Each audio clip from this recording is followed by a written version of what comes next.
Good afternoon. My name is Olivier Severio. I'm CEO and co-founder at Wave2O for the water. You will see what it's about.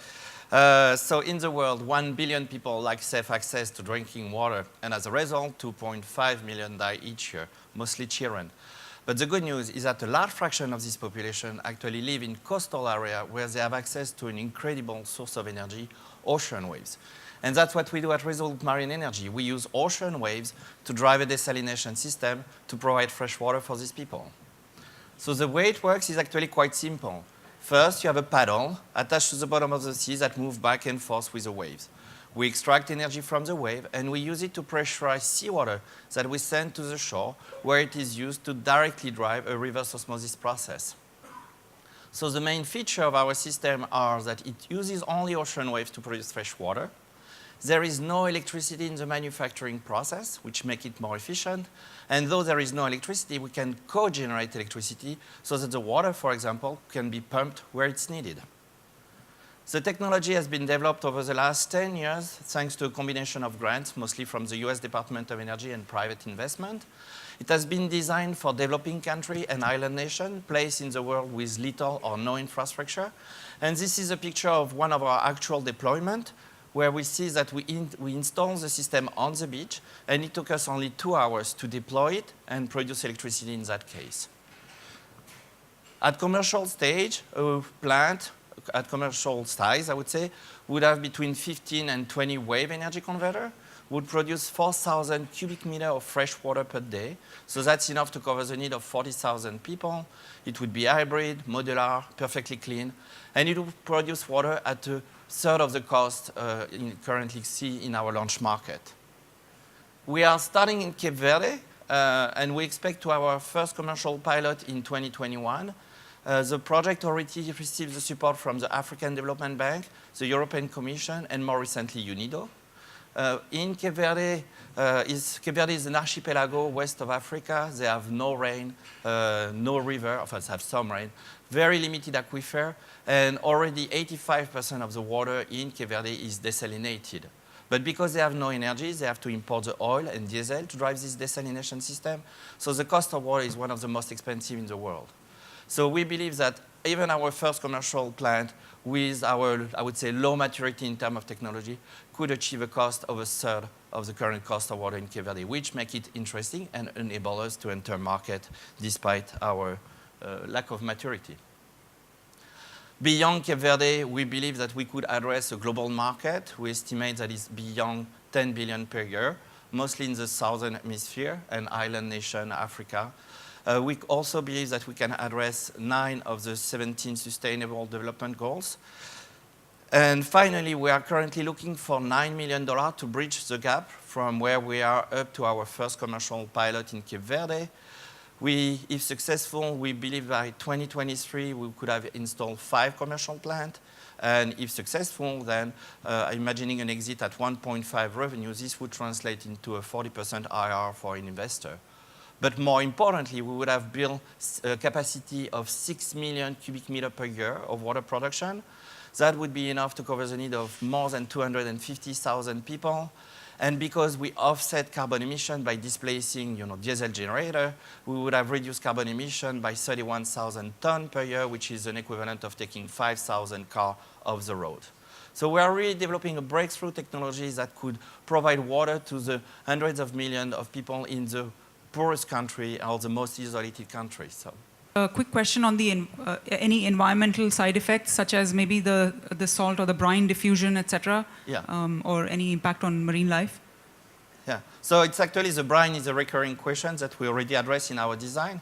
Because we use free energy from the wave, the system is designed to have a recovery ratio lower than normal desalination plant. So actually the seawater that we send back to the shore, the brine, is not harmful for the environment. So in addition, we add brine diffusers that diffuse it even more, but we have a lower recovery ratio because free energy from the wave. You mentioned you're going to have a commercial plant in 2021. Where are you now in terms of technical pilots or improving the technology? Yeah, thank you. So we have 3 milestones to achieve, 2 milestones to achieve before our third milestone, which is our commercial pilot. So right now we are finalizing, I would say, the assembly of our first wave energy-driven desalination plant in Boston. It's an effort that is already financed at 80% by the US Department of Energy. The next milestone will be actually to have this system slightly scaled up to 500 cubic meter per day, and to have it tested in ocean condition in the Canary Island, in a location called Plocan. It's a wave energy test site. That effort is also already financed in part by the European Commission, and we around 20%. And this first financing would actually pave the way for an additional grant through the Horizon 2020 instrument that could actually pay for the whole pilot. And finally, the third milestone is our commercial pilot. So we take what we tested in Plocan, in the Canary Island, we ship it to Cape Verde, where we are already conducting site characterization of the test site location where we want to test our technology, thanks to a grant from the African Development Bank that also enable us to build capacity and increase the expertise of one of the local stakeholders, the National Institute of Fishery, and they are helping us doing wave energy assessment, bathymetry studies, topology, etc. So we are giving them this expertise so that after our project they can do that on their own. In Cape Verde, where you're going, tell us, how do you intend to engage local communities there? How do you intend to sort of give back in a way to local communities and ensure that they are fully engaged in the process? So that's an effort we have been starting for the last 5 years. Since we arrived in Cape Verde, our position was to use our technology as a platform to promote local stakeholders. So I just mentioned this National Institute of Fishery. We have been collaborating since the beginning, who will receive out of our work equipment and training so that they gain expertise. We have a partnership with the University of Cape Verde so that we are trying to find pockets of intellectual properties that we can co-generate together so that they build their own intellectual property. In terms of manufacturing, we expect that the paddle would be manufactured in Cape Verde, and that's where our collaboration with UNIDO makes a lot of sense. That would be a capacity we would bring from Europe, so we'd form and train people and expand the capacity in Cape Verde so that they can manufacture this paddle, not only for Cape Verde, but after at commercial stage for the entire ECOWAS region. And then there is a whole direct impact, to the local population, creation of direct job, indirect job. If you provide water at a low cost in Cape Verde, now you can enable the whole agriculture industry to thrive in Cape Verde. Now they import 85% of their food. But now if you develop agriculture, you create new jobs and you improve significantly the trade balance because they have to import oil, food, etc., etc. So we do work with all the stakeholders. The main things taking place now is that we're actually working, setting up a working group sponsored by the Ministry of Energy in Cape Verde that gathers different stakeholders like the land use organization, Ministry of Agriculture, local NGOs that protect the environment, local communities, the municipality of Mindelo, which is where we actually do all the work. And we try to identify together all the constraints. We look at this work not from only our perspective, but as a solution, how do we solve the problem of water? And we're just one stakeholder among all the others. And we try to define a plan that actually address their concern and that we could, on our side, transform into a business proposal for financing partners such as the African Development Bank or private investor for a large, I would say, infrastructure project in Cape Verde that would get rid of the problem of water in the archipelago.